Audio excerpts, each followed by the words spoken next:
Hey, everybody. I hope you're filled with gratitude today.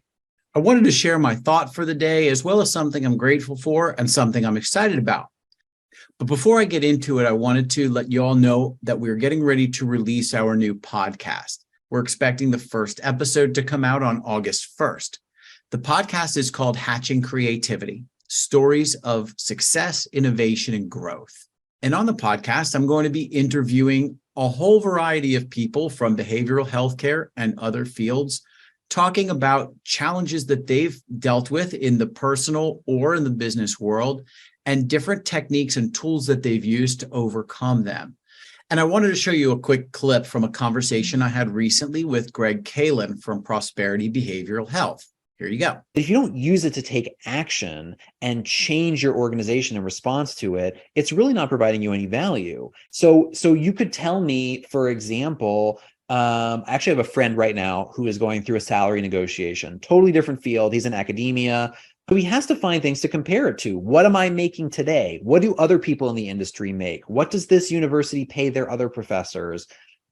All of that, those data points are important for him to then be able to make a decision about what action is he going to take? How is he going to negotiate this job offer? Is he going to take it? Is he going to ask for more? What you need is data in context in order to actually make some decisions and take some action based on that. If you have stories to share and you'd like to be on the podcast, get in touch with me via direct message here or through the Hatch Compliance website. We'd be happy to talk with you. Today's thought was inspired by a quote from Maya Angelou. And she says, "People will forget what you say. People will forget what you do. People will never forget how you make them feel." That's really powerful to me. And I kind of bring it back to the topics that we've been talking about over the past couple of weeks around connection. I want to relate this quote to a proper apology. So many times we're in a situation where something happens and somebody or us will apologize by saying, I'm sorry, or I'm sorry, and then followed by a reason why they're sorry or a defense of what they did. And I want to pull it back a little bit and just give some ideas as to a proper apology and how that may work to build connection, as opposed to I'm sorry and then letting it go. So the first thing you want to do when you're apologizing to somebody is get an understanding about how they feel about what happened. Once you speak with them and you find out how they feel about what happened, then you want to repeat it back to them.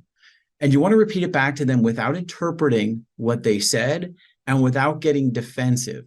Just using their words and repeating what they said. Understand that their lives experience is completely different from yours. So if they react in a manner that's different from what you think the reaction should be based on whatever happened, understand that that happens all the time. Everybody has their own perception and their own lens based on their lives experience. Now that you understand how they feel about whatever happened, you also want to have in your mind that in most circumstances, nobody is 100% at fault for a situation. So you need to internalize what was my part in whatever happened. And by doing that, you also want to be able to explain to this person what your intentions were in doing whatever you did. Now, also, you want to keep in mind if the intentions were malicious, you may want to have a different conversation with yourself about why it was the way it was. But if your intentions were good and the result wasn't what you wanted it to be, you need to be able to explain to them what your intentions were when you did whatever you did. Sometimes in my life and in my situations, my intentions were just, I didn't really have any intentions. I didn't think before I spoke. And that's perfectly fine too, but you want to be able to explain what your intentions were.